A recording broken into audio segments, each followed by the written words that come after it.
The first alarm hit at 2:47 a.m. It cut straight through the sleepy hum of St. Catherine Medical Center, sharp and metallic, bouncing off tile and glass. 1 second, the night shift was just stale coffee and muted TV in the waiting room. The next second, the intercom crackled to life. Code black incoming, multiple gunshot wounds, male 30s, ETA 2 minutes, no vitals in transit. The words hung in the air for half a breath. Riley Hart already had her hands in a cart of IV bags. She did not look up right away. Her fingers kept moving, checking clamps, clearing lines, the small automatic rituals that kept her from thinking too far ahead. The second alarm chimed shorter, almost a stutter. That one landed lower, somewhere behind her ribs. For a moment, the sound from the speakers thinned and warped, blending with something else inside her head.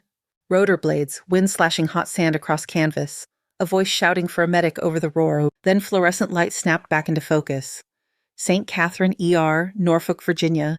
Floor scrubbed clean air, bright with disinfectant and something faintly floral from the cheap plug-in fresheners. Riley, you heard that right. Denise, the charge nurse, stuck her head around the corner. Her hair was up in a messy bun that had stopped trying an hour ago. You were asking for trauma practice. Looks like the night heard you.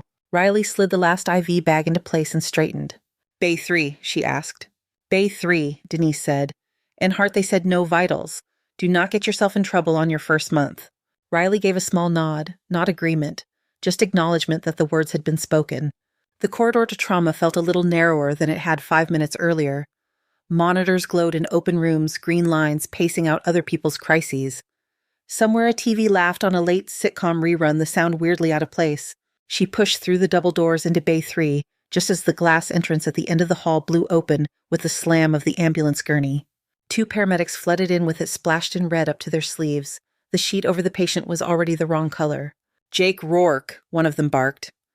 Male 38, ex-Navy, 40-plus GSW, small caliber, multiple entries, no clear exits. Lost pulse 2 minutes ago, intermittent before that. We could not stabilize on the road. The man on the gurney did not look like anything that should still be in one piece. His torso was a mess of soaked gauze and taped plastic. Bullet entry wounds peppered his chest and shoulders, some old and puckered, some fresh and weeping. His skin had that gray, waxy tone that meant the body was already thinking about letting go. Dr. Vincent Hale strode in, snapping on gloves, his lab coat flaring behind him. Tall, lean hair, a little too perfect for 3 a.m. On my count, he said. Move him now. 2 large-bore IVs. Get me O-negative in here. Airway first. Riley was already at the side of the bed, fingers pressing into cold skin, feeling for something that was not there. No pulse at the carotid. Nothing at the wrist. A monitor was attached, leads sticking to skin that did not seem to register them. The screen drew a flat, quiet line. Time of arrival, 2:49, someone read out. Time of death is in 3 minutes if we do not move, Hale snapped. Tube him. Where is my chest tray? The resident assigned to the case, barely older than some of the corpsmen Riley remembered, fumbled at the setup. His eyes kept sliding to the monitor. Riley watched his hands. They were sweating inside his gloves. His grip on the scalpel was too tight. The third alarm sounded a continuous tone that seemed to come from the monitor, the intercom, the walls themselves. In her head, it bled into another sound, the long scream of a mortar warning siren tearing over a desert camp. Her vision narrowed for a heartbeat. The fluorescent lights above her faded to a wash of pale yellow. A tent roof rippled. A man bled out in the sand, whispering that he was not dying here. Then she inhaled, and the ER snapped back around her. Chest is collapsing, one paramedic said. Trachea shift. Breath sounds diminished on the right. Tube, Hale repeated. Now, the resident picked up the chest tube tray. His hand shook. The scalpel kissed skin and skidded. You're too high, Riley said. He froze. What? You are too high, she repeated, voice level. You will puncture the lung further. Hale's head turned slowly. Hart, this is not your procedure. The resident looked between them, sweat running down his temple. The monitor whined in a flat, aggressive tone. In the space of that heartbeat, Riley reached out, took the tray from the resident, and slid into position. The world stepped into a narrower focus. The line between ribs, the angle, the exact depth. Intercostal mid-axillary, she murmured, more to the anatomy than to the room. Her hands moved in a single sure arc. Incision, blunt dissection, tube in, clamp. For a breath, there was nothing. Then air hissed upward through the tube, a rush of trapped pressure. The collapsed lung tried to remember what it meant to expand. On the monitor, the flat line stuttered. A small bump, then another. That is not possible, Hale said quietly. Pressure is coming back, the resident whispered. Riley did not look at the screen. Her fingers were packing gauze, tamping down on a wound that had started spurting when the heart remembered its job. Hang that unit, she said to no one in particular.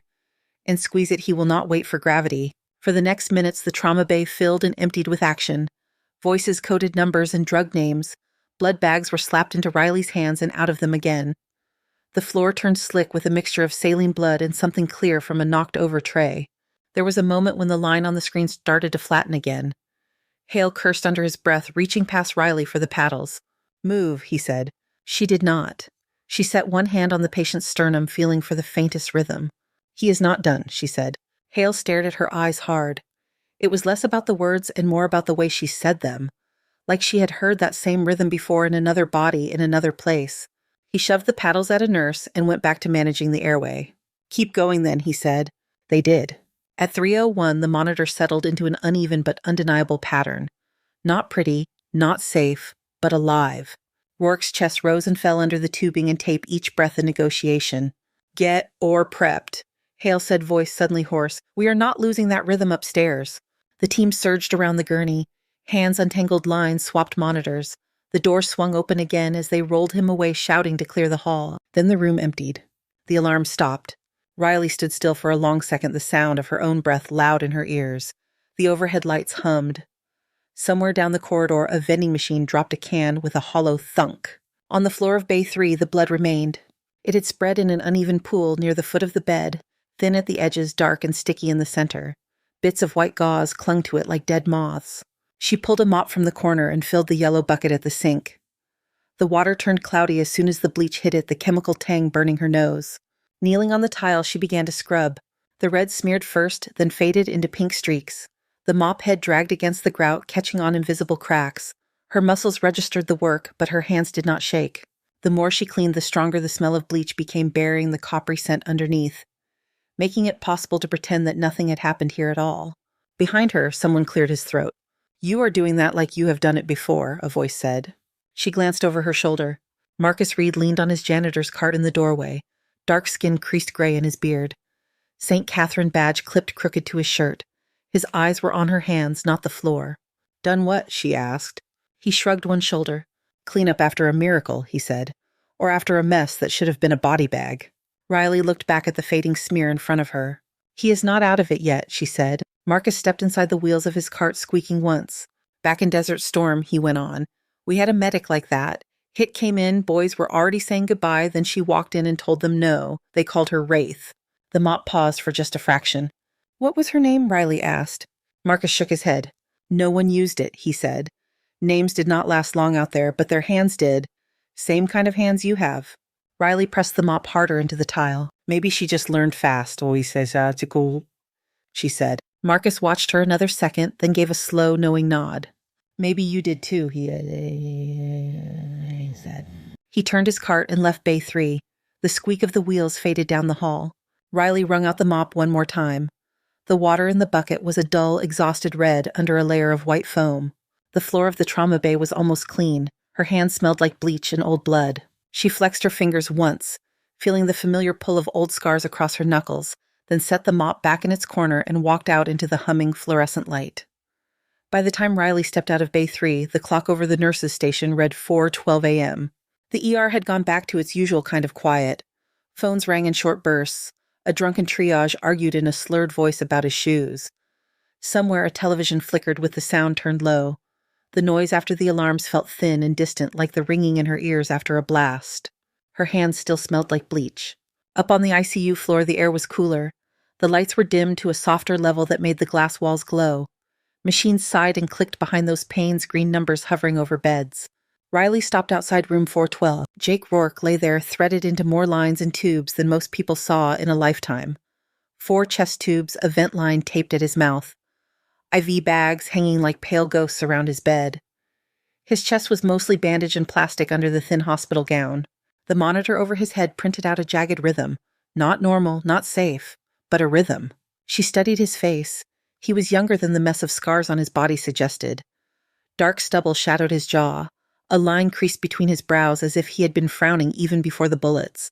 On the other side of the glass, her reflection hovered over him. Scrub top flecked with faint pink where the bleach had not quite done its work. Hair pulled back tight.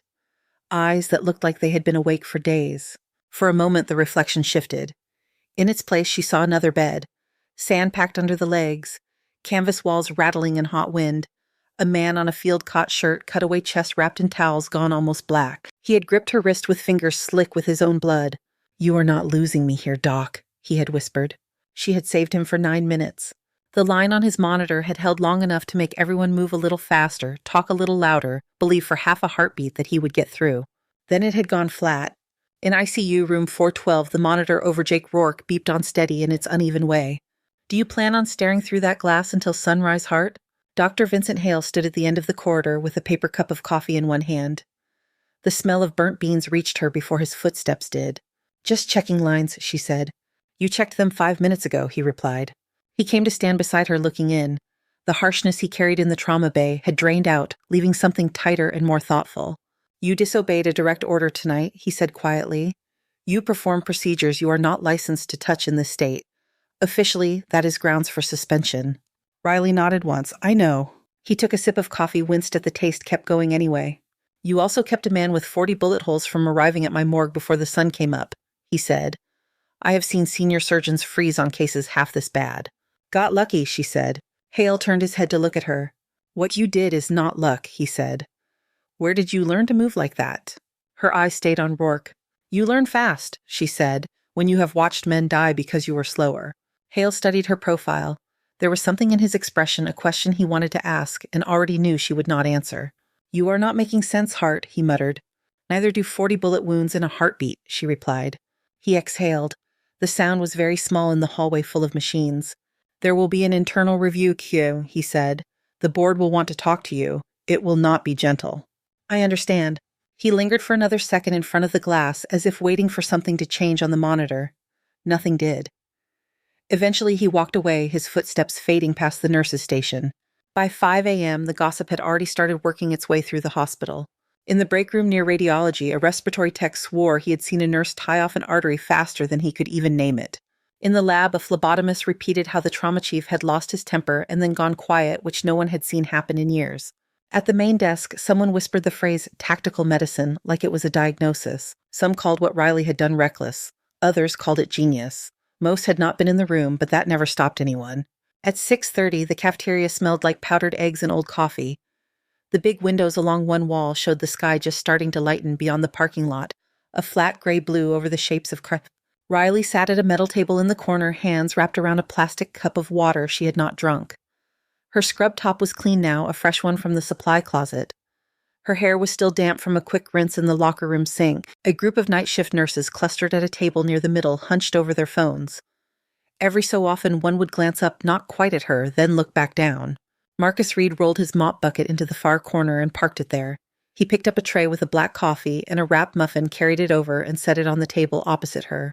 "You look like that chair might eat you," he said. "I am fine," she answered. "You are vertical," he said. "Fine is another thing." He sat down without asking. His knees creaked when they bent. He stirred sugar into his coffee with the end of a plastic knife.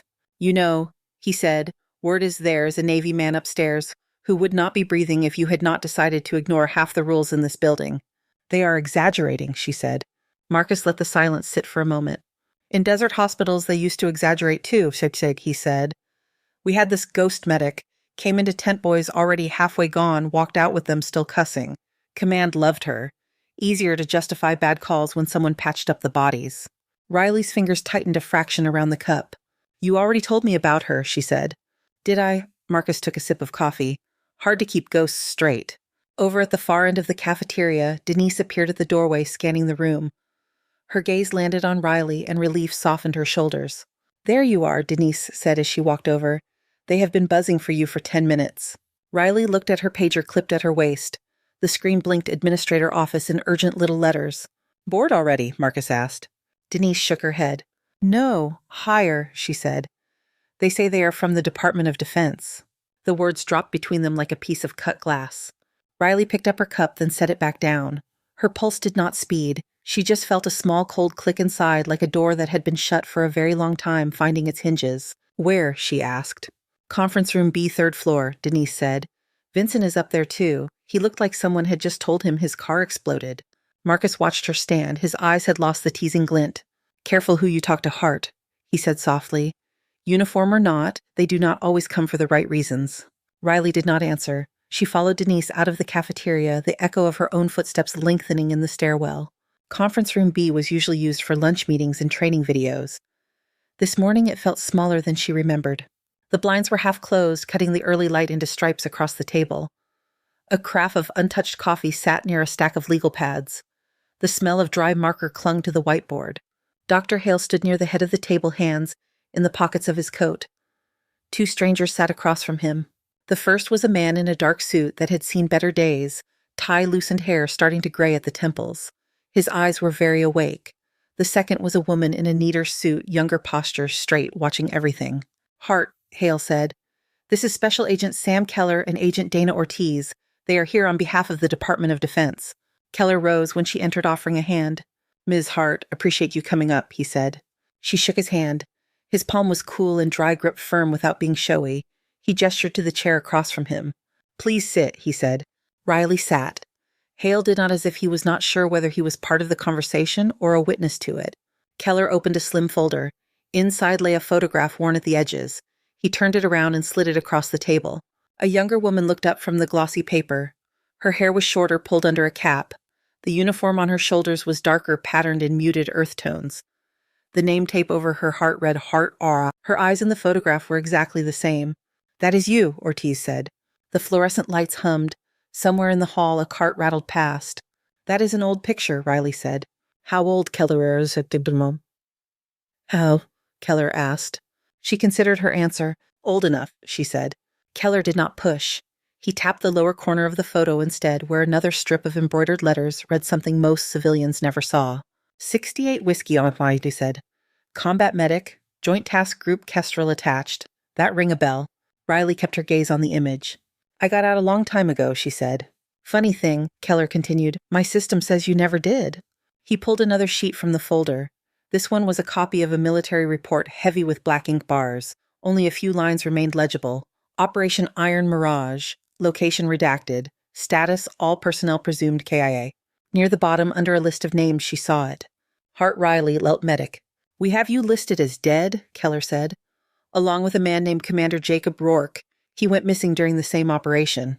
He flipped out another photograph.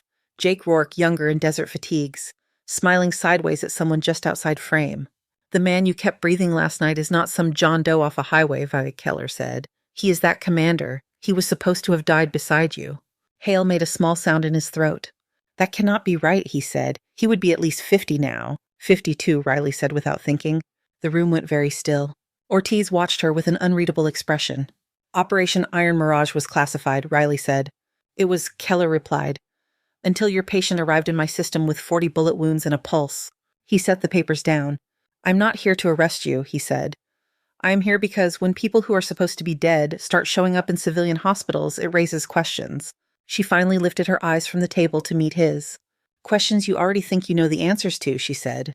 "I know that teams like Kestrel did things no one wants to talk about on C-SPAN, Keller answered. "I know that when operations go off the books, the people in charge sometimes decide the easiest way to keep secrets is to lose every witness." Riley felt the old weight settle in her chest. Sand. Smoke. A radio that had gone to static mid-sentence. "I was a medic," she said. "I patched holes. That is all." Keller studied her. "Last night you did more than that," he said. "You brought back a ghost from a file that should not exist." He closed the folder. "We are going to need to speak with Commander Rourke when he is stable, he said. Until then, do not leave the building without telling someone where you are." Hale bristled. "She's a nurse on my staff, not a suspect," he said. Keller glanced at him. "She is a person who knows things that have had body counts attached to them," he said. "I would like her to stay breathing." The meeting ended without any signatures or official warnings, just a pile of paper on the table and a photograph that no one reached for. Riley left the conference room with the sense that the building had shifted under her feet. Same halls, same squeaking carts, different gravity. She found herself back outside ICU room 412 without quite remembering how she had gotten there. Inside, the blinds were half open now. The sunrise pushed a weak orange band along the horizon beyond the glass. It painted a soft line across the foot of Rourke's bed. His eyes were closed. The vent breathed for him, making his chest rise and fall. She checked the IV lines more from habit than need. She adjusted the tape on one of the chest tubes. Her hands moved in calm, small corrections. Heart. The sound was barely a breath. She almost thought she imagined it. His eyelids fluttered. Slowly, Jake Rourke pried them open. The whites were yellowed, the pupils sluggish, but his gaze found her face and locked there. "Where are we?" he whispered around the tube and mask. The words came out broken. "Norfolk," she said. "St. Catherine Medical Center. You were hit bad." He squinted as if trying to focus on a point just past her shoulder. "Your voice," he said. "Last time I heard it, there was sand in my teeth." "You need to rest," she said. "Let the machines work." He gave a ghost of a smile. It pulled at the tape at the corner of his mouth. "You are still bossy," he murmured. The monitor ticked out his heart rate. It had picked up slightly. It was not supposed to do that when a patient was this sedated. She adjusted the drip just a fraction. His eyes grew heavier almost at once. Before they closed all the way, he managed one more word. "Doc?" The syllable hit her harder than any rank or title. It was not a name a civilian would use for a nurse. It belonged to a different life, one she had been declared dead inside. She stepped out into the hall. The glass seemed thicker from that side. Downstairs, someone had turned a television in the waiting room toward the front windows. Through the elevator doors, she could hear the muffled cadence of a reporter talking about a mystery nurse at a Norfolk hospital and an unnamed former Navy man in critical condition. By mid-morning, the hospital administrator had left 3 messages asking her to come by his office. The PR department had left 2 politely enthusiastic about the possibility of putting a face to this incredible story. Riley ignored them. She moved from room to room, checked charts, changed dressings. Every time she paused, the smell of bleach from Bay 3 seemed to rise up again. In the stairwell between the 2nd and 3rd floors, Dr. Hale caught up with her.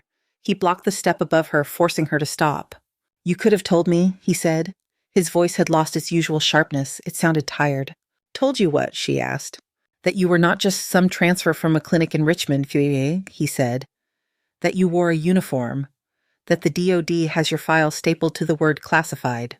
"You would not have hired me," she said. He hesitated. The stairwell light hummed overhead. "No," he admitted, "probably not." She tried to step past him. He shifted aside, but his hand caught the rail close to her. "You broke protocol last night," he said.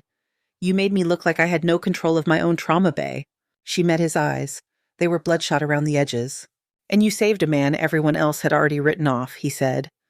"Whatever they taught you out there, it works. I just wish I knew what out there was." "They taught me that there is no such thing as an acceptable loss," she said. He let her pass. On the ground floor near the ambulance bay, the automatic doors slid open and closed in a steady rhythm. Through the glass, she could see the edge of a news van parked near the entrance, a satellite dish unfolded like some metal flower. Near the staff entrance, Sam Keller leaned against a vending machine, a bottled water in his hand. He had taken off his jacket and rolled his sleeves to the elbow. His holster peeked out just above his belt. "You walk fast for someone who has been up all night," he said as she approached. "I have work," she said. "I noticed," he replied. "Mind if I walk some of it with you?" She did not say yes, but she did not say no, and that was enough for him to fall into step beside her. "You know why people like me get called in on nights like this?" he asked. "Because someone somewhere is afraid," she said. "That too," he said. "Mostly it is because things that are supposed to stay buried have a habit of clawing out when nobody is looking." They turned down a quieter hallway. The noise from the waiting room thinned to a murmur. "I dug a little deeper into Iron Mirage while you were upstairs," Keller said. "Most of the file is a black box, but there are patterns. Units attached that do not officially exist. Supply runs that do not match the maps. Casualty lists with more names than bodies." She kept her eyes forward. "That operation never happened," she said. "According to the people who signed it, yes," he said. "According to the fact that you and Rourke are breathing something did." They reached a small window that looked out over the loading dock. A delivery truck idled there, exhaust hanging in the cold air. Keller tapped the glass lightly with one knuckle. "The kind of officers who run things like Mirage do not like loose ends," he said. "Last night you gave one of those loose ends a heartbeat." He looked at her profile. "That makes you valuable," he said. "It also makes you visible." Riley watched a nurse wheel an empty gurney across the dock below. The squeak of its wheels was faint through the glass. "When you work nights long enough," she said, "you get used to being invisible." Keller shook his head. "Not anymore," he said. The storm rolled in just after sunset. From the ICU windows, the sky over Norfolk turned from flat gray to a layered dark clouds, stacked on top of one another like wet wool. Rain hit the glass in fits at first, then settled into a steady drum. The parking lot lights smeared into long streaks on the wet asphalt. Inside St. Catherine, everything looked the same. The monitors blinked, the call lights chimed. The night shift traded nods and half-jokes over the charting stations. On paper, it was just another set of 12 hours. In the corridors, the air felt heavier. Riley did not have a word for it. She called it weather because that was easier than explaining the way certain nights made her skin listen harder. In room 412, Jake Rourke slept under sedation. The vent hummed. His heart rate climbed and dipped, never quite smooth. Riley checked his pupils, his capillary refill, the finish on the dressing at his chest. Her hands moved in quiet circles around the machines. When she stepped out, Agent Dana Ortiz was at the nurse's station looking at a monitor that did not belong to the hospital. The small black screen in her hand showed several camera feeds at once, cut into 4 squares. "How did you convince security to share that with you?" Riley asked. Ortiz did not smile. "We asked," she said.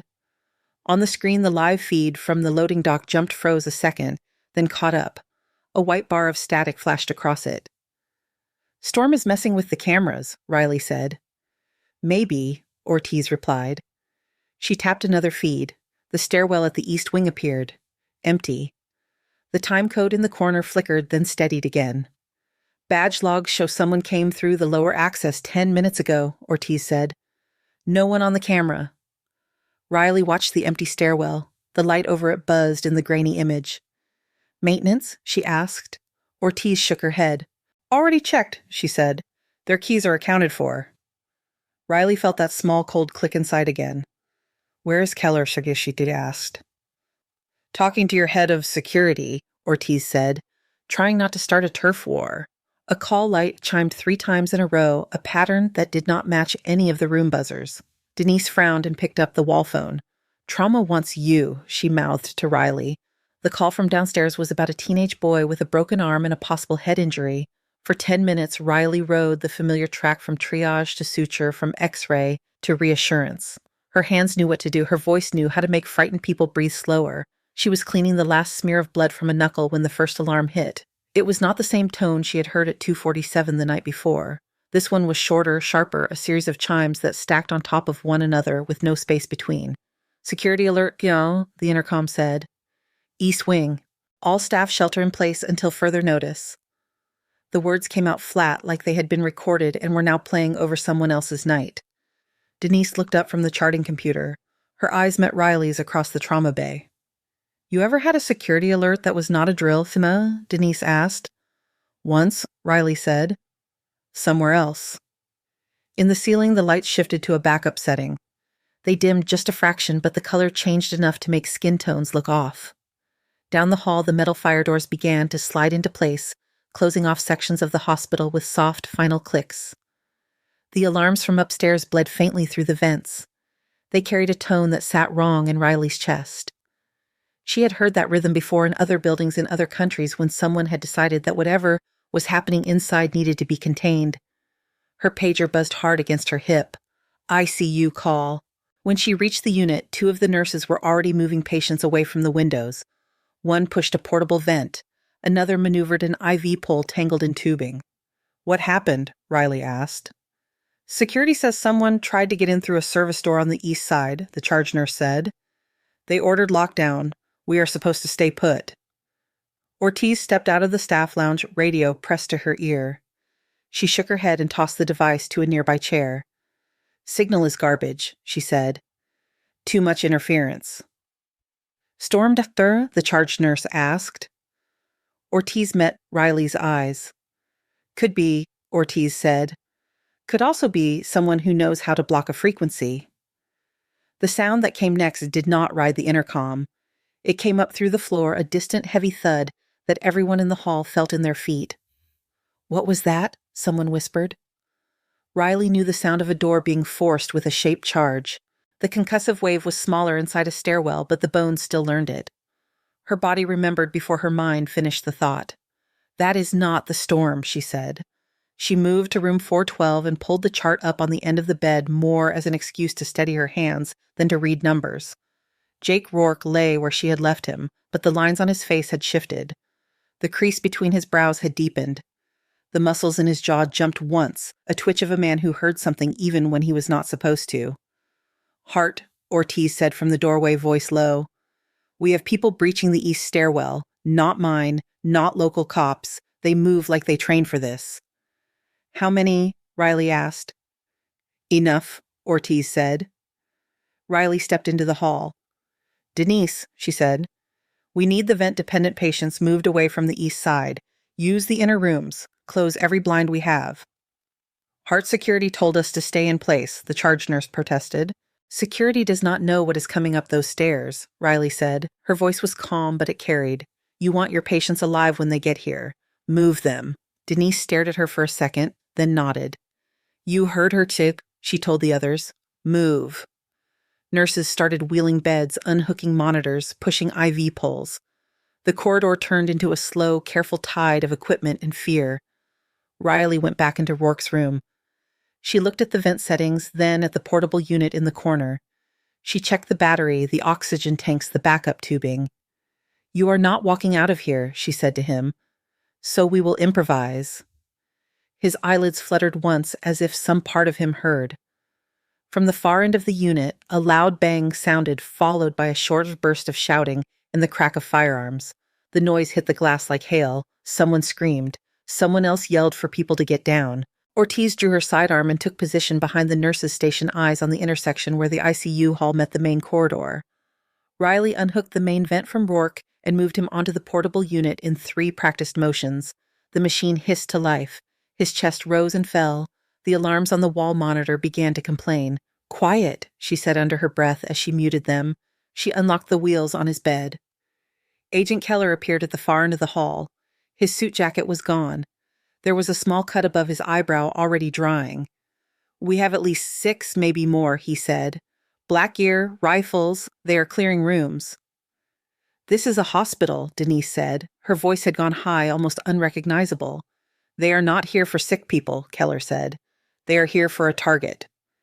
His gaze flicked to Rourke's room. Riley already had her hands on the gurney. Then we do not keep the target where they expect him to be, she said. Keller moved to the other side of the bed. You know there are people with guns between here and your elevator, he said. You have a gun, she said. Use it. Rapid footsteps pounded closer. The sound was wrong for cops. Too measured, too in sync. Bulletproof glass still had limits. So did drywall. Riley had no intention of finding out those limits with Rourke lying still and breathing beside them. Back corridor some, she said. Service elevator by the linen room. Keller nodded once. They pushed. The gurney rolled into the hall metal frame, squeaking. Tubing swayed. The portable vent bumped against the side rail with every turn. Ahead, the corridor opened into a T-junction. Ortiz covered the left side where the noise of boots grew louder. Keller kept his eyes on the right. The first figure came into view at the far end of the left wing. Black clothing, helmet, face hidden behind a half mask, rifle up and ready. He did not look unsure or rushed. He sliced the pie of the corner with his barrel the way someone had drilled into him 1,000 times. He saw movement at the junction and pivoted. Ortiz fired first. The crack of her weapon tore down the hall. The man jerked. He went down onto one knee, then onto his side. Another figure stepped over him without breaking stride. Move, Riley said. They swung the gurney toward the right wheels, skidding on the polished floor. Plaster dust jumped from the wall as bullets hit where they had been a second before. They barreled through a set of double doors into a quieter service corridor. The overhead lights hummed a little lower here. The smell changed to metal and detergent. Elevator is at the end, Keller said. He ran ahead to hit the call button. The small arrow above the doors glowed red. Somewhere below, machinery clanked. Behind them, the sounds from the ICU dimmed with the closing of the doors. They did not stop entirely. The echo of gunfire carried down the vent shafts. Riley kept one hand on the gurney and one on the vent tubing. Stay with me, she told Rourke. You have been buried once. That is enough. The elevator arrived with a soft ding that felt almost polite. They shoved the gurney inside. The space barely fit all of them. Ortiz wedged herself at the front gun pointed at the seam where the doors would open again. Keller hit the button for the basement. The doors closed. For 3 breaths there was silence. Riley could hear the sound of the elevator car moving through its shaft, the cables rolling over metal. Her own heartbeat settled into the rhythm like another machine. When the door slid open at the basement level, the air was cooler. Concrete walls, exposed pipes overhead, the hum of generators nearby. They pushed the bed out into a low, wide hall. To the right, a set of double doors led toward the loading dock. To the left, the hall bent around toward storage rooms and maintenance.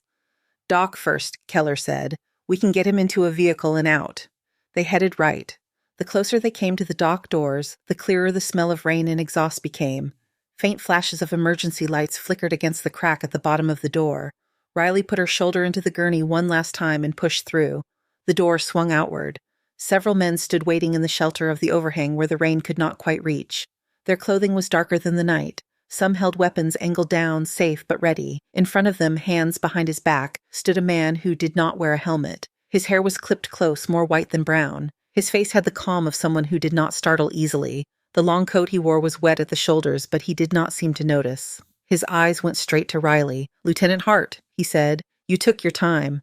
Rain blew sideways into the dock, carried by a hard wind off the bay. It soaked Riley's scrub pants in seconds, chilled the sweat on her back. The man in the coat did not seem to notice the weather. He stepped forward into the weak spill of light from the doorway. Up close, the lines at the corners of his eyes were deep. His gaze did not drift to Keller or Ortiz or the armed men beside them. It stayed on her. "Colonel," Riley said. He inclined his head, a small acknowledgement that they both heard the word. "Victor Hale," Keller muttered at her shoulder. "Of course." Riley caught the name and felt a tiny hitch in her chest. Same last name as the trauma chief. Different posture, different world. "You have been hard to find, Hart," Victor Hale said. "You left your last field assignment without a debrief. You left our little theater without a goodbye." "I got tired," Riley said. "The audience was killing people." Keller stepped in, badge in one hand, the other still close to his holster. "Special Agent Keller, Federal Bureau of Investigation, Yavai," he said. "This is a civilian hospital. You and your men are trespassing and interfering with a federal matter." Victor Hale regarded the badge as if it were a menu he had already memorized. "You are late, Agent," he said. "You were always going to be." Behind him, one of his men shifted, a subtle movement that spoke of impatience more than fear. Their rifles were angled at the ground, but every trigger finger was inside easy distance. Ortiz moved to the side, keeping her own weapon pointed down but ready. "You brought guns into my hospital," Riley said. Victor's mouth twitched, not quite a smile. "I brought orders here," he said. "Something your little stunt upstairs disrupted." He let the words hang. Rain tapped against the metal awning above them. Somewhere on the street, a siren wailed very faint. "You should have let him go," Victor said. Riley did not look back at the bed. She did not need to. "He was not gone," she said. "His file was closed 12 years ago," Victor said. "So was yours. Do you have any idea how many signatures it took to get those reports sealed? How many careers were staked on the idea that Hart and Rourke were no longer breathing?" Keller's jaw tightened. "You tried to disappear them," he said. "You failed." Victor glanced at him, then back at Riley. "Operations like Iron Mirage are held together by silence," Victor said. "By certainty, no witnesses, no questions. Simple. You were part of that equation once, Lieutenant. You understood the math." Wind gusted into the dock. The portable vent rattled against the gurney. Rourke's chest rose and fell machine-paced. Riley felt the old tent around her again. Sand in the seams, the stink of fuel and burned fabric. A captain she barely knew handing her a pen and pointing at a line on a form. "You were never there." "You sent us into that compound to destroy records," she said. "Not rescue anyone. All those civilians in the briefing were a story." Victor's eyes did not flicker. "Your need to reframe events is noted," he said. "The fact remains. Mirage was erased. Every trail cut. Every participant accounted for." "You mean dead," Keller said. Victor gave the smallest shrug. "The important thing, Fu," he said, "is that no one who was there could walk into a courtroom and talk. That was the design. Clean. Efficient." He nodded toward the gurney. "Then he takes 40-some bullets on a highway and ends up under your hands," he said. "You really do have an inconvenient habit of keeping people alive." Keller took a half step forward. "This conversation is done," he said. "You and your men are leaving, or I start treating this dock like any other crime scene." Victor looked past him to the open lot beyond. Red and blue lights flashed faintly on the far side of the parking area, now reflecting on wet pavement. Sirens grew louder, no longer a distant rumor. His men shifted again, this time in the direction of retreat. One spoke quietly into a mic at his collar. The sound was lost under the rain. Victor sighed as if someone had interrupted a meeting he had been enjoying. "You always did attract noise, Hart," he said. "There is a simple way to quiet it," Riley replied. "Stop shooting at people." He smiled at that, a small, tired thing. "That was never my job," he said. "My job was to decide which people did not get written down." He took a step back, the men behind him starting to fan out toward the darker edges of the dock. "You have a choice," Victor said. Come with me now, and this stays between the few of us who remember Mirage. Stay here, and every person with a camera will want your face and his story. That tends to shorten life expectancy. Keller lifted his gun a few inches. She's not going anywhere with you, he said. Victor did not look at him. You think a badge stops a bullet? Victor said. It never has. Another siren joined the first. Voices now closer officers shouting to one another as they set up a perimeter. Victor weighed the distance with a glance. He had been doing this long enough to know when a timetable had changed. He nodded once, almost to himself. Another time then, he said. He met Riley's gaze one more time. You can run on whatever name you are wearing this week, he said. The ghosts do not care what is printed on your badge. Then he turned and walked into the rain. The men behind him melted into the shadows, slipping around the edges of the lot. By the time the first squad car rounded the corner, they were gone. The dock flooded with different uniforms. Local police in heavy vests, federal jackets with reflective letters, radios chattering, tape going up. Rourke left on a different stretcher, flanked by agents and nurses headed back inside under heavier guard. Keller gave orders into 2 different radios at once. His voice clipped the lines at his mouth deeper. Riley pushed the empty gurney back through the basement hallway. The wheels squeaked on the wet floor. Her shoes left small prints on the concrete. By the time the sun was up, the hospital walls had started to forget. Maintenance plastered over the bullet holes in the ICU wing. Later, someone would paint over that plaster, and the patch would blend into the rest of the eggshell. In the trauma bay, the floor where Rourke's blood had been was cleaner than the surrounding tile. The smell of bleach was thicker than the smell of coffee. In a small office off the administrative corridor, Keller closed the door and set a thin stack of papers on the desk. Riley sat opposite him, shoulders slumped in a way that did not quite match the straight line of her spine. The blinds over the small window were half open. Strips of light lay across the carpet. I pulled what I could before someone higher up locked it again, Keller said. Iron Mirage 2009 Gulf Front, 8 operators, 1 medic. He nudged the papers toward her. The first page was a satellite image, a cluster of low buildings half swallowed by sand. Dark smudges where something had burned long enough to leave scars. The next page was a roster, most of the names blacked out. Near the bottom, just above Rourke Jacob CMD Seal, her own name sat in block letters. Hart Riley, Lelty Medic, Status KO. Someone had underlined it once in blue ink. Riley's fingers brushed the edge of the page. They told me it was a training accident, Keller said. Truck malfunction, no survivors. That was the official line. In the tent, they called it an ambush, Riley said softly. Then they called it a classified incident. Then they called it something that never happened. Her eyes were not on the paper anymore. They were looking at a memory only she could see. There were bodies, she said, our own, people we were supposed to pull out. The compound was full of paperwork, hard drives, documents. They did not want anyone else to see what was inside. What was inside, Keller said. Names, she said. Contracts, operations that made Mirage look clean. She remembered the crack of the explosion when the truck loaded with those records went up, the way the sound had flattened everything for a moment. No shouts, no gunfire, just white noise. She remembered waking up later in a field tent with a stranger telling her she should be grateful. You survived. Sign here. Keller watched her face carefully. You tried to report it, he said. I tried to talk, she said. They took my words and buried them under a different file. Then they buried me with it. There was no anger in her voice, just a worn matter of fact. The door opened a crack. Brenda Collins, the head nurse, stuck her head in. Her lipstick had smudged at one corner and she smelled faintly of soap and coffee. Sorry to interrupt, Brenda said. They told me you were in here, Hart. Keller started to stand. It is fine, Riley said. Brenda stepped inside and closed the door behind her with care as if she were afraid of breaking something none of them could see. You look like someone put you through a dryer on high. Yay, Brenda said. Long shift, Riley replied. Brenda looked from Riley to Keller and back. She had the kind of eyes that had watched a lot of people lie to themselves at the ends of beds. They are talking about moving him, Brenda said. The Navy man, Rourke, security administrators, people with fancy badges. Thought you might want to hear it from someone who actually works here. Where? Riley asked. Federal facility in D.C., hello, Brenda said. Tonight, if they can get the paperwork stamped fast enough. They mentioned a route along the industrial docks. Less traffic, more control, that sort of thing. Riley pictured the stretch of road by the shipyards. Long with stacked containers on one side and chain link on the other. Few turnoffs, fewer bystanders. Safer for them, Keller said quietly. That is what they said, Brenda replied. She touched Riley's shoulder light like she was testing the temperature of skin. Whatever they decide, you did what you're supposed to do. You kept him alive long enough for someone else to decide what happens." Riley did not answer. She looked at the map Keller had laid out beside the Mirage file at the line he had drawn from St. Catherine to the city. The industrial area sat along that line like a knot. Outside the office, the hospital went on charting admitting discharging. Overhead, an announcement called for a respiratory consult in pediatrics. Somewhere a child cried once, then quieted. Inside the room, the only sound for a moment was the soft turn of paper as Riley closed the Mirage file and pushed it back across the desk.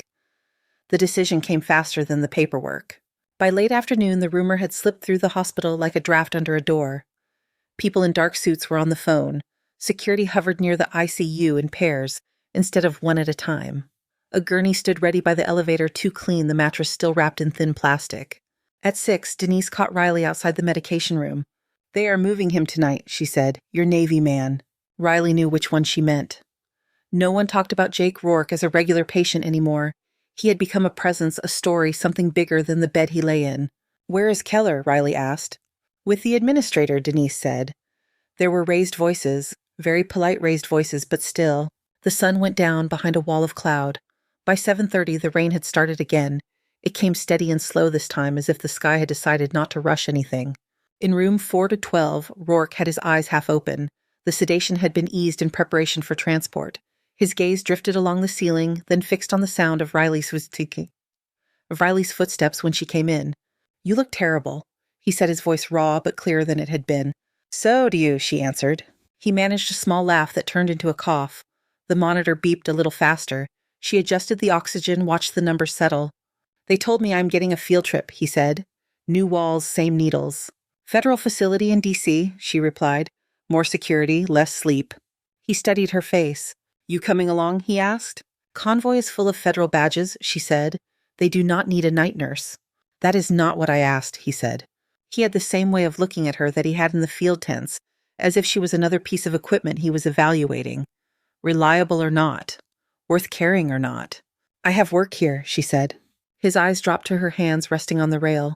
"Those hands do not belong in a place that thinks the worst thing that can happen is a printer jam," he said. She did not answer. Outside the room, wheels squeaked, voices layered over each other. Keller appeared in the doorway. He wore a plain dark jacket, now the kind that did not show stains easily. Dana Ortiz was just behind him, her expression set. "We roll in 10, Cole," Keller said. 3 vehicles, local police escort until the interstate. After that, us and whoever is watching from upstairs. "Route along the docks," Riley said. It was not a question. Keller nodded. "Industrial district, fewer civilians," he said. "Less chance of a stray shot hitting someone who is just trying to get home. More blind corners," Riley added. "More places to park a truck with bad intentions." Keller leaned on the doorframe. "You think we should stay," he said. "I think whoever sent armed men into a hospital does not stop because you switched addresses," she said. She said. Ortiz spoke for the first time. "We have eyes on the route, she said. "State troopers local, our own. We will not walk into this empty." Riley looked at Rourke. His breathing was steadier than yesterday, but every rise and fall of his chest was still work. "He will not like bumpy roads," she said. "We will drive slow," Keller replied. He watched her another second. "We could use someone who knows how to keep him breathing if things get noisy," he said. "All due respect to our guys, they did not patch up people under fire for a living."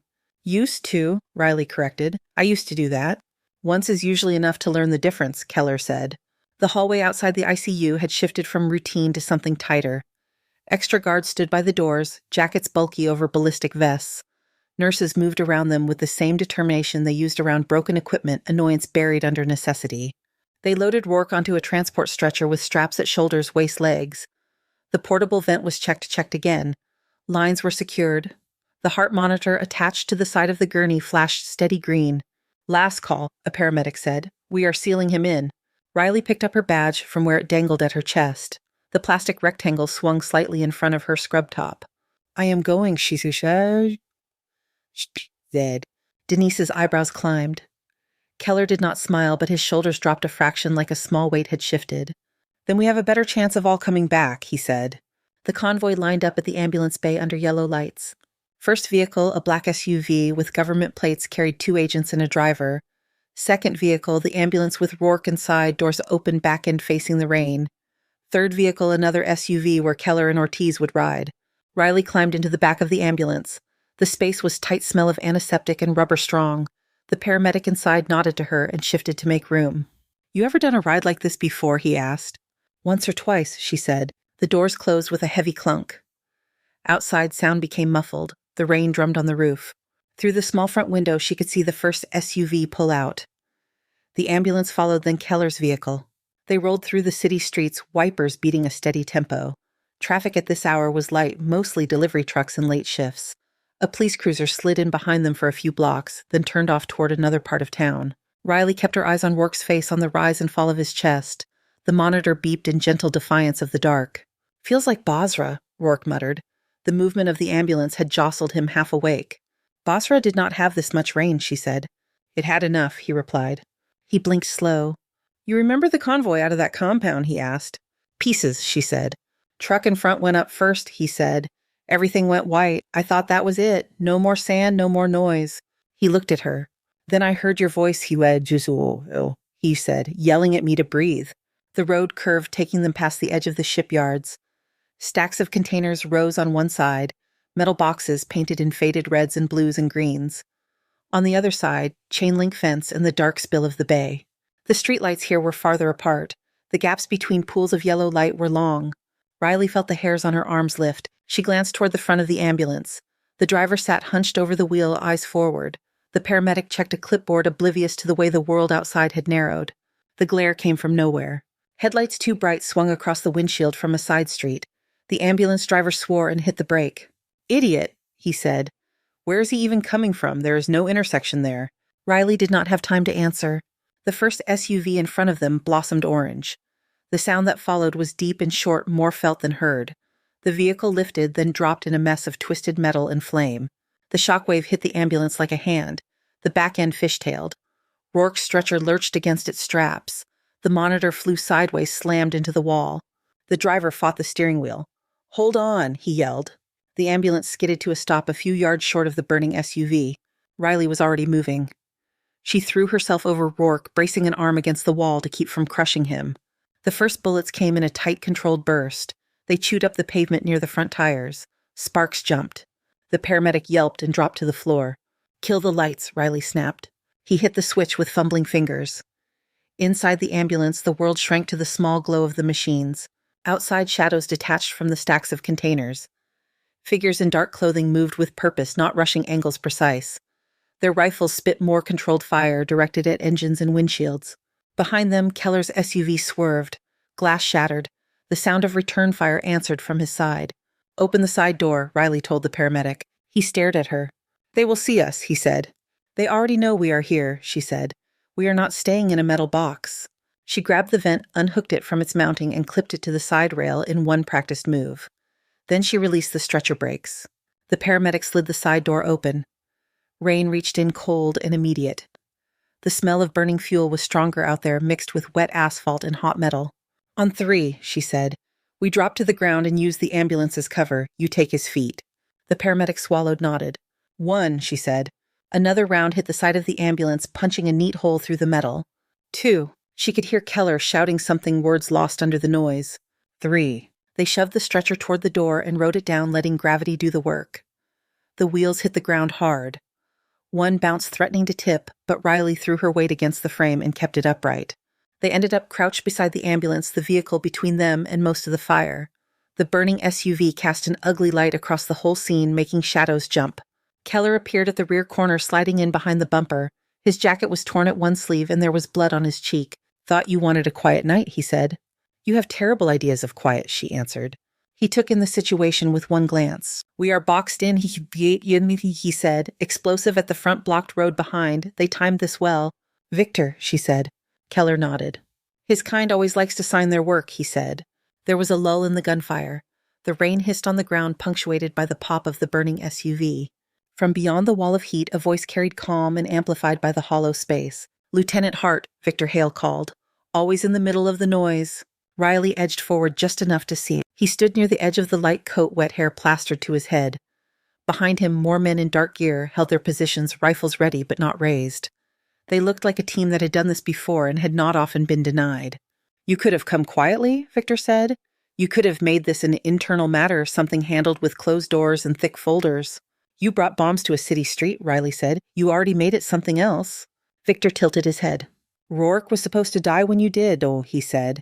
You fought for him then. I will give you that. Loyal to a fault. He nodded toward the ambulance. He is an anchor, Victor said. He drags you back into things that should have stayed sunk. He is a person, she said. You are confusing categories, Victor replied. He is evidence, so are you. Evidence gets destroyed when it threatens the structure that holds it. Keller's hand tightened on his pistol. He kept his voice low. Wait for the sirens to get closer, Coeur, he murmured. We just have to buy a little time. Riley watched Victor. Watched the way his men held their positions relaxed but alert. They were not worried about sirens, not yet. You think truth helps anyone, Victor said. You think dragging Mirage into the light will undo any of the bodies it left. It will not. It will only make more. I think lying about it did not help either, she said. He stepped closer into clearer view. You never understood the scale, he said. You saw torn flesh and broken bones and thought that was the cost. You never counted the lines on the maps that stayed where they were because people like me made ugly choices. Rain ran in small rivers down the side of his face. I made my choice, she said. She said. He looked almost sad. You chose the wrong side of the story, he said. You chose the version where you get to sleep at night? That is not the version that keeps countries from cracking. A new sound cut through the rain. Sirens closer now from more than one direction, echoing off the containers and the water. Victor heard them. His gaze slid past Riley to the mouth of the road where flashing lights had begun to tint the mist red and blue. Time is short, he said. He took a step forward, hand lifting not to surrender, but in a casual deadly signal. His men shifted, ready to finish the work. Keller moved, bringing his gun up. Victor's eyes flicked to him. You will not shoot me in front of your own backup, Victor said. You still believe in paperwork. Riley reached for Keller's arm. Give it to me, she said. He stared at her for a second. You sure, he said. She held out her hand. The old scars across her knuckles stood out white in the weird light. Yes, she said. He passed her the weapon. It felt both foreign and familiar in her grip. Heavier than she remembered and exactly the same. Victor laughed once, a short sound. You are not built for this, he said. You patch, you fix, you clean up after the ones who have the stomach for it. She stepped out from behind the ambulance, keeping the barrel low until she was clear of the metal. Rain hit her face. Her scrub top clung to her shoulders. She lifted the pistol. That is not all I do, she said. For a second, everyone on the dock seemed to hold the same breath. Then she pulled the trigger. The shot cracked through the rain, sharp and final. Victor jerked, surprise flashing across his features. He staggered backward, coat flaring, then went down onto the wet asphalt. His men froze. For the first time since she had seen them, they looked off balance, the pattern broken. The sirens grew louder. Headlights from the responding units pushed closer, turning the narrow world of the docks into a wash of light and sound. One of Victor's men shouted an order. They began to fall back, slipping into the maze of containers. Riley lowered the gun. Her arm trembled only after she let it drop to her side. Keller was beside her a second later, his hand on the radio at his shoulder, yelling coordinates, descriptions, commands. Other voices answered, overlapping. Paramedics from the city sprinted toward the wreckage, their own stretchers rattling behind them. Agents in heavier gear flooded in, taking positions, shouting for everyone to keep their hands visible. Someone reached for the pistol still in Riley's hand. She let it go. Rain washed thin trails of blood across the pavement, folding it into the larger pools of water and oil. The smell of burnt rubber hung thick. Behind the ambulance, the monitor over Rourke's stretcher kept up its stubborn beeping. Riley walked around to him. The paramedic inside had taken a grazing hit to the arm, but he was gripping the side rail, knuckles white. You still with me? She asked Rourke. His eyes were half open again. He smiled crookedly. You always did make a scene, he whispered. She checked his lines, his chest, the readings on his monitor.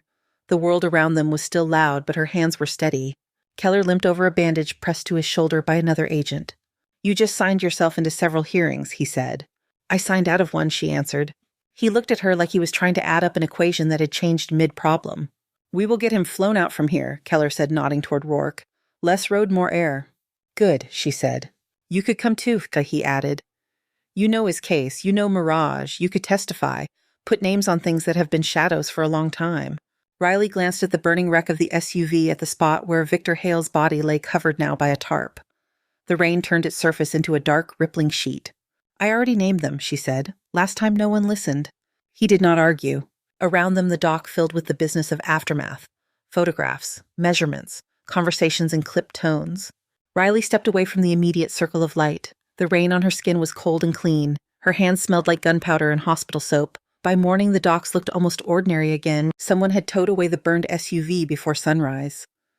The black scar on the pavement was still there, but the rain had thinned. It spread the stain into a vague shadow. Yellow tape fluttered in the wind. The sirens had gone silent. In the reports filed that day, there were diagrams and timelines and lists of names. Some lines were left blank, some were not. Riley Hart's name went on more than one page. She signed where they told her to answer questions until her voice wore down, let a medic clean the cut on her arm that she had not noticed. When they finally let her shower, the water in the drain ran gray for a while. Dirt, smoke, a thin film of blood that had not been hers. The next week passed in a strange, stretched way. News channels ran the story with different angles. A mysterious nurse involved in a classified incident with a retired Navy commander. A potential federal overreach in a civilian hospital. A security failure at the docks. Riley watched exactly one of those segments. The footage showed the outside of St. Catherine, then a blurred shot of the dock at night. In one frame, her back was visible for half a second, scrub top dark with rain. She turned the television off. Jake Rourke went by helicopter to a facility out of state. Keller called once to say he had made it to the operating room in time for the surgeons to try things they had not thought would be necessary. After that, updates came in pieces secondhand through channels that did not like to be named. In the hospital, the plaster over the bullet holes dried. Painters came through on a slow afternoon and rolled fresh coats over the marks. The off-white swallowed the scars. The smell of bleach lingered longest in Bay 3. One evening near the end of a shift, Riley stood in the doorway of that room. The bed inside held a teenager with a broken leg and a bad attitude. His mother dozed in a chair by the wall, a magazine open on her lap. The floor was clean. No one would have known what had spread there hours before dawn not long ago. Riley looked down at her hands. The backs were lined with the same small white scars. The skin around her nails was cracked from scrubbing. She flexed her fingers once. When she came out, Marcus was waiting in the hall, leaning on his mop. "Admin wants that room spotless," he said. Again. Satisfied is not in their vocabulary. "It looks fine," she said. He nodded. "They are not really talking about the floor," he said. They walked together toward the staff exit. The sun was trying to set through a layer of cloud, turning the sky the color of old gauze. "I saw you on the news," Marcus said. "Or someone shaped like you. They blurred the face like you were a criminal or an angel. Hard to tell the difference on television." "I did not ask for that," she said. "People almost never do," he replied. At the doorway, he stopped and looked at her hands. "Those ghosts you carry," he said. "You ever set them down for a minute?" "They are lighter when I am working," she said. He smiled a little. "Then keep doing that," he said. Outside the parking lot shone with the day's leftover rain. Cars came and went. No cameras waited at the edge anymore. The story had moved on to something else. Some weeks later, far from Norfolk, a different siren wailed. This one belonged to an ambulance threading its way through a flooded neighborhood in a coastal town. Houses sat in water up to their porches. Cars were half submerged. People stood on roofs and shouted to anyone who would listen. In a church parking lot on slightly higher ground, volunteers had set up folding tables and cots. A generator hummed. Lanterns glowed under a white canopy. A woman in borrowed scrubs moved between the cots, a stethoscope around her neck, a pair of gloves snapped tight over her hands. Her badge was a generic plastic rectangle that read simply staff. She knelt beside a man whose leg was wrapped in a towel, turning slowly red. "This will pinch," she said. Her voice was steady, not loud. The man nodded, teeth clenched. She tightened a tourniquet, checked for distal pulse, then loosened it by a fraction. Her fingers were fast, not hurried. Exact. "Where did they send you from?" the man asked through his breathing. "Night shift," she said. He laughed once, a sound that broke and reshaped itself as a groan. "Figures," he said. She finished securing the bandage. The siren from the ambulance faded as it turned down another street, heading for someone else who needed it. Later, in a different place, a temporary clinic had been set up in a gymnasium. Cots lined the basketball court. The scoreboard overhead was stuck on a game that would never be finished. The same woman adjusted an IV drip for a boy with a fever. His mother watched her every move. "What is your name?" the mother asked. "Riley," she said. The woman repeated it under her breath like she wanted to write it down. By the time she looked up, Riley was at the next bed, pressing 2 fingers to an old man's wrist, counting quietly. Back in Norfolk, St. Catherine returned to its usual rhythm. Night shift, day shift, admissions, discharges, new staff, old faces. In the cafeteria, the television mounted in the corner played a segment one afternoon about medical volunteers deployed to disaster zones. The footage showed a grainy shot of a field tent, then a quick cut of gloved hands tying a bandage. Marcus paused with his mop squinted at the screen. He did not say anything. The angle was bad. The picture was blurred. Hands looked like hands. A younger nurse at a table nearby glanced up and shook her head. "Urban legends, she said to her friend. "This ghost medic they keep talking about. Feels like a story somebody made up to make the news less awful." Marcus kept looking at the screen for another second. Then he turned back to the floor. "Some stories earn their telling," he said quietly. The nurse did not catch it. The mop slid across the tile, leaving a clean trail that shone in the fluorescent light. In a place with no cameras under a different set of lights, Riley washed her hands in a plastic basin. The water was lukewarm. A bar of cheap soap floated at one end. She worked the suds between her fingers along the backs of her hands over the pale ridges of old scars.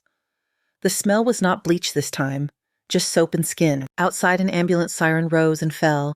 It did not turn into rotor blades in her mind. It stayed what it was, a sound that meant someone was on their way. She dried her hands on a clean towel and moved to the next bed where someone was still bleeding and still breathing. Thank you so much for listening to today's story.